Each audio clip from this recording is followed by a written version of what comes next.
Several pro-Palestinian demonstrators were punched by police over the weekend at a Brooklyn rally. The Saturday rally was protesting Israel's military offensive in Gaza. Chaos broke out once police began arresting protesters. Now, videos posted on X show at least 2 police officers punching 3 demonstrators. One officer had pinned a protester to the ground and repeatedly punched him. The NYPD's deputy commissioner said on X, quote, "The NYPD will ensure everyone's safety during peaceful protests, and we will not accept the narrative that persons arrested were victims, nor are we going to allow illegal behavior."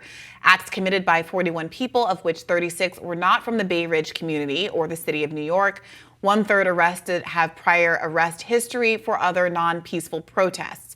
The NYPD also released video they say shows officers being assaulted by demonstrators. Unit 6th Avenue, forthwith. Unit 6th Avenue, personnel forthwith, copy. SRG? SRG, right. But many were extremely frustrated by the NYPD's response. Democratic New York State Senator Andrew Ganares wrote on X, quote, "Videos and reports of the NYPD response to yesterday's Nakba Day protests in Bay Ridge are incredibly concerning. This is home to the largest Palestinian community in New York, who've demonstrated for years without being met with such aggression. Everyone has a right to peaceful protest." Similarly, New York City Democratic Councilman Justin Briahna tweeted, quote, "I saw no evidence of actions by protesters today that warranted such an aggressive response from NYPD. More later." Now, we should note that we were not able to show the footage of the actual punching of protesters by the police because of various rights issues, but it can be found on X. You can go and look at it for yourself.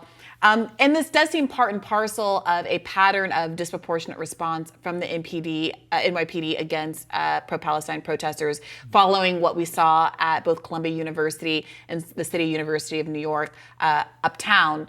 What do you make of this? Well, I mean, I think the danger is that the police actions themselves become escalatory.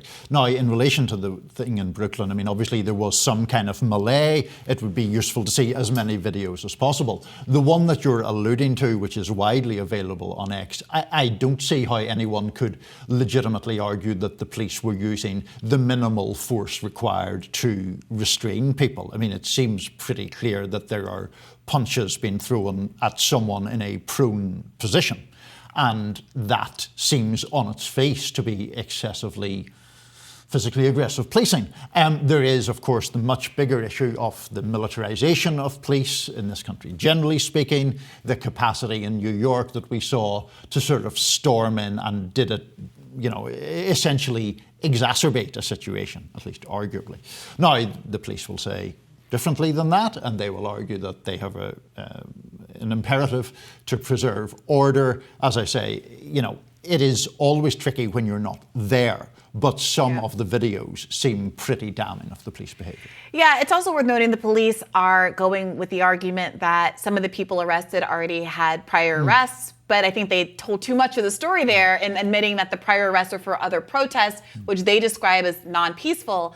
But if there is a kind of acknowledgement, at least based on some of the video evidence, that this was a peaceful protest that was escalated into violence because of the police, then who's to say what those previous incidents of those protesters being arrested again are? What you're really saying is that they continue to peacefully protest, the police continue to violently arrest them, and then that becomes a record that they now have of exercising their rights, and those rights being violated by the police, and then those instances being characterized as the police as a justification for why they're criminals in the first instance. Right, and the language that is used in these things is always interesting, right? The idea of quote-unquote professional protesters, or these protests are organised, which is just the most bizarre and circuitous logic imaginable. How do people think protests occur? Right. They are never spontaneous, regardless of what political viewpoint they hold. Now, to be fair, I mean, there's a separate issue where there are obviously people, a very small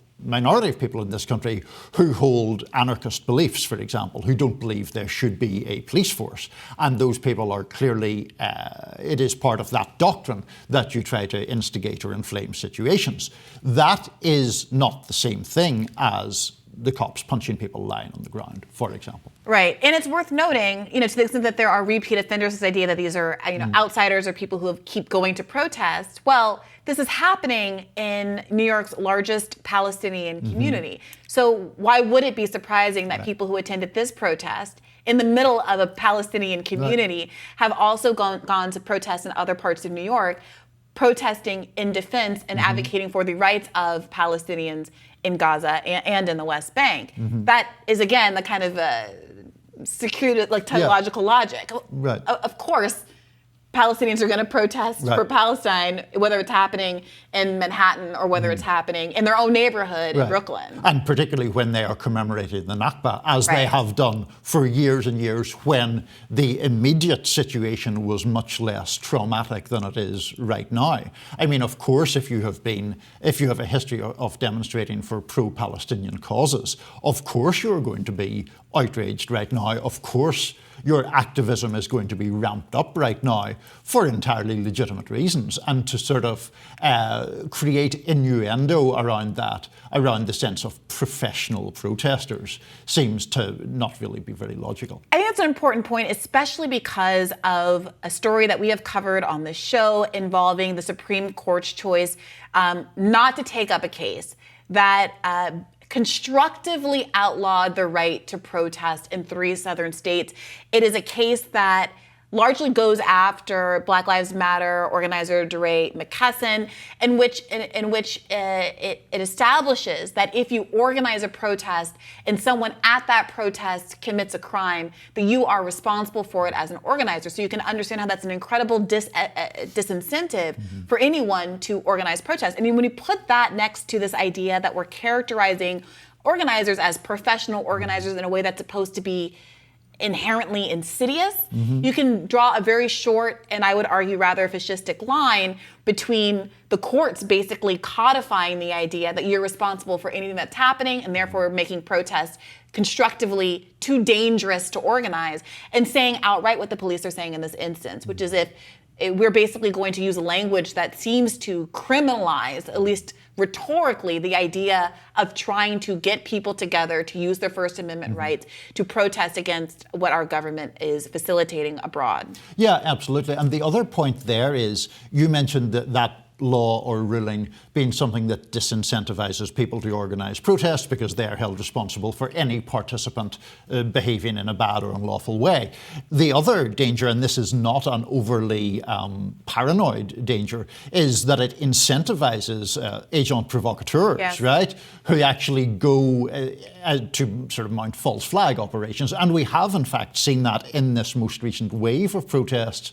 I can't exactly remember where it was where someone who was actually pro-Israeli was trying to incite an anti-Semitic chant at a pro-Palestinian rally. Yeah, I believe that was outside of Columbia's gates. I think that's right. I think that was one of them. And not to mention the incredible violence we saw, of course, at UCLA, where counter-protesters used weapons and fired fireworks into the crowd and picked up boards and poles and all of these kinds of things. What is the limit of what you're responsible for if you organize a protest? Does that also include a melee that is provoked by counter-protesters? Is it just people who are false flags and pretending to be a part of your movement?